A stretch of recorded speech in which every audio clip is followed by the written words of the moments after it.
Have you felt it? That quiet, persistent ache deep in your chest? You have checked every box. You are the daughter, the mother, the reliable professional. But in the silence of the night, there is a longing you cannot name. I am 50 now. I have stood at the edge of this abyss, watching so many women bury this sacred hunger, thinking it is a flaw. It is not. It is an urgent whisper from your soul. What if this discomfort is actually your secret compass, the key to the authentic feminine power you have been told to hide? But society has a different story for you, doesn't it? They tell you to be grateful. Look at your life, they say. You have the beautiful suburban home, the curated Pinterest boards, the healthy children, and the stable career. Every holiday card you send out is a testament to your success. So why does the silence in your kitchen at 10 p.m. feel so heavy? The world weaponizes your gratitude against your internal truth. If you dare to feel empty, they call it selfish. If you whisper that you want more, they call it greed or a midlife crisis. But this is the great delusion. You have been performing for an invisible audience for decades. You have perfected the mask of the good girl, the tireless caregiver, the one who never asks for anything. You have been running on a treadmill of expectations, faster and faster, chasing a version of happiness that was handed to you like a script. And now you are breathless. Listen to me. This is not just being tired. A vacation won't fix this. This is soul fatigue. You are exhausted not because you are doing too much, but because you are doing too little of what makes you feel alive. You are managing a life instead of living one. This ache is the part of you that refuses to be silenced by a nice house or a polite smile. It is the wild, untamed parts of your feminine spirit that are starving for air. The finish line keeps moving, doesn't it? Every time you achieve what you were told would make you happy, the void just gets deeper. Because that script, that societal blueprint, was never designed to fill your soul. I want to tell you about a woman I once knew. Let us call her Chloe. She lived in a beautiful house on a tree-lined street in Connecticut. She was the pillar of her community. She had the successful career, the Ivy League children, the husband who adored her. To everyone watching, she was the definition of having arrived. But Chloe came to me, shaking, because she felt like an imposter in her own skin. She told me that at night, after the house went silent, she would find herself staring at an old, dusty box in the attic. Inside was a collection of poems she had written in her early 20s, and she would weep, not for the poems, but for the woman who wrote them, the woman she had buried so she could become who the world needed her to be. This is where the rhythm of your life gets distorted. Chloe was living a life that was technically perfect, but spiritually vacant. She felt a profound ache, a longing to be that creative, wild, unfiltered version of herself again. Carl Jung had a name for this. He called it the shadow.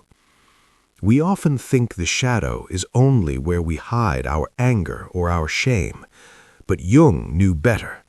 The shadow is also the gold mine of your unlived life.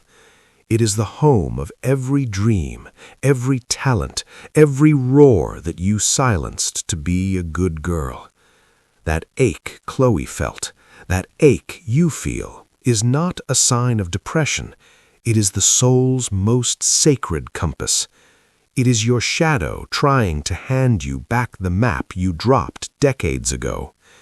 It is an invitation to individuation, the process of becoming the whole, integrated woman you were always meant to be. The void is not an ending. It is the opening where your true feminine power begins to breathe.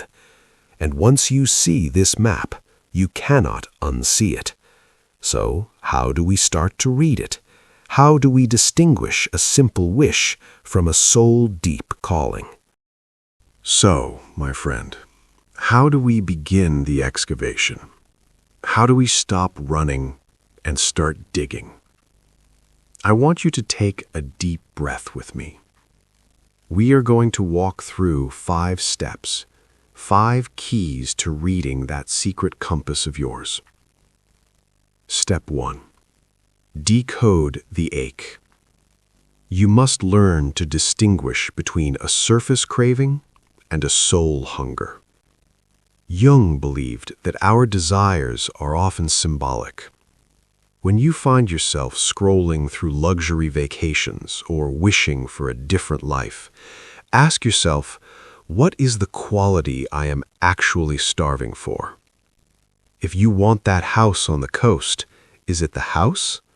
Or is it the silence, the vastness, the freedom from being watched? Most of the time, we chase the object because we are afraid to face the sacred hunger behind it. Stop looking at what you want and start looking at what that want represents. That is how you find the gold in the shadow. Step 2. Archetypal awakening. Within every woman, there is an ancient library of archetypes. The mother, the queen, the caregiver. But there is also the wild woman, the creator, the one who roars, the one who was exiled when you were 7 years old because she was too much. Your unmet longing is usually that exiled woman knocking on the door of your consciousness. She is the part of you that didn't get to live. The artist who never picked up the brush. The explorer who stayed home to be polite. To reclaim her, you must first acknowledge that she exists.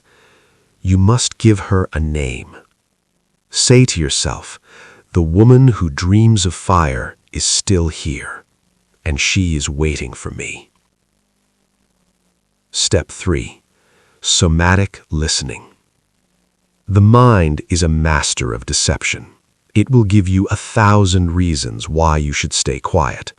But the body never lies. Your longing lives in your skin, in your breath. Have you noticed that tightness in your throat when you want to say no, but you say yes? That is your shadow speaking. Have you felt that heavy stone in your chest when you look at a certain path you didn't take? That is your authentic self mourning. I want you to start paying attention to these signals. When you feel that pull, that ache, don't try to think it away. Sit with it. Ask your body, what are you holding for me? Where is the map hidden? The body is the gateway to the unlived life. Step 4. The small rebellion. Individuation does not require you to set your current life on fire. It requires 1,000 small acts of courage. A small rebellion is saying yes to a desire that has no productivity. It is buying the red paint. It is driving to the woods for 20 minutes alone. It is telling your family, I am not available for the next hour because my soul needs to breathe. Each time you honor a small longing, you build a bridge back to your power. You are telling your shadow, I see you, I value you, I am ready to integrate you. The more small rebellions you practice, the less terrifying the large ones become. You are reclaiming your territory 1 inch at a time. Step 5. redefining success. For decades, you have measured your worth by an external score. The children's grades, the husband's happiness, the professional title.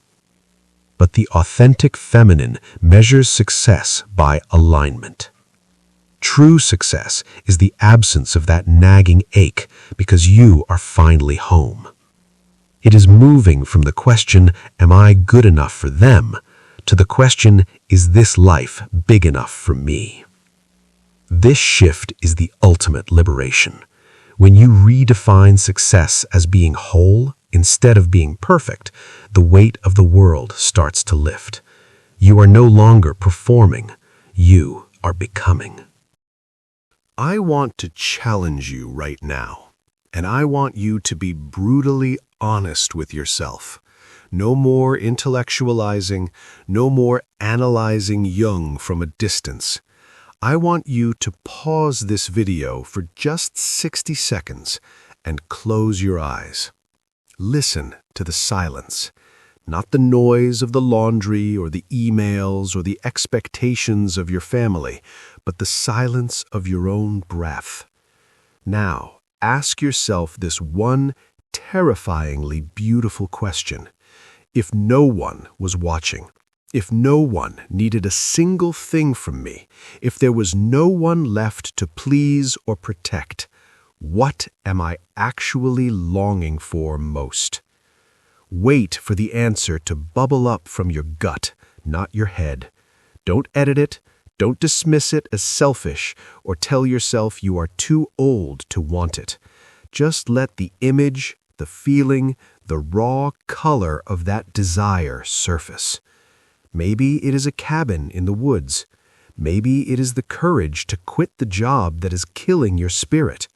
Maybe it is the smell of old books again, or the feeling of a pen in your hand after 20 years.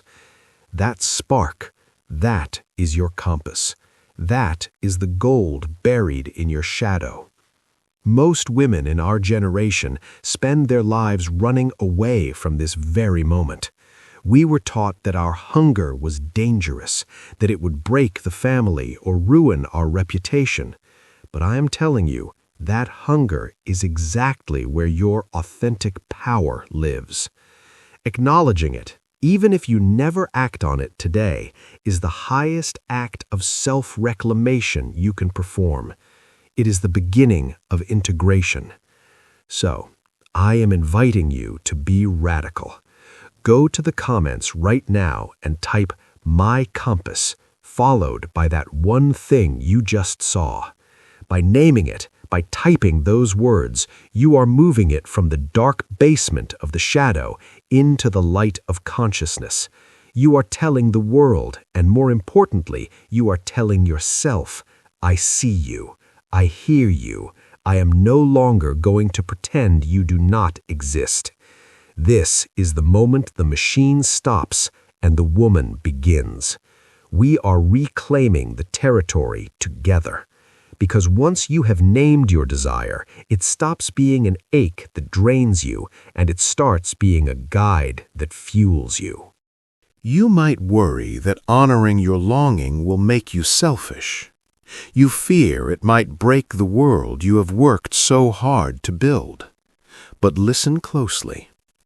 A woman who has finally come home to herself is the greatest legacy she can leave behind.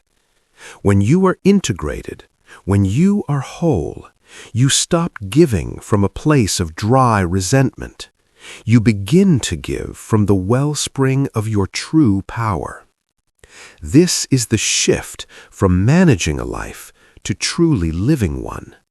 It is not easy and it is not linear. But every time you say yes to that quiet whisper, you are telling the universe that you are ready to be seen. If you found a piece of your map today, please share this with a sister who is still wandering in the dark. Subscribe and join our community of seekers. And remember to leave a comment with those words, "My compass." I read every single one.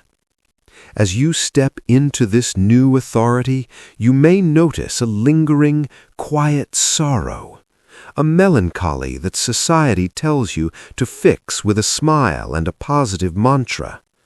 Don't be fooled. That sadness is a sacred gateway. If you are ready to go deeper, join me in the next video where we explore why the positive vibes facade is actually a trap and how your inner melancholy holds the keys to your next rebirth. The machine has stopped. The woman has begun. Go live. You are the compass. I am 50, and I am still walking this path with you.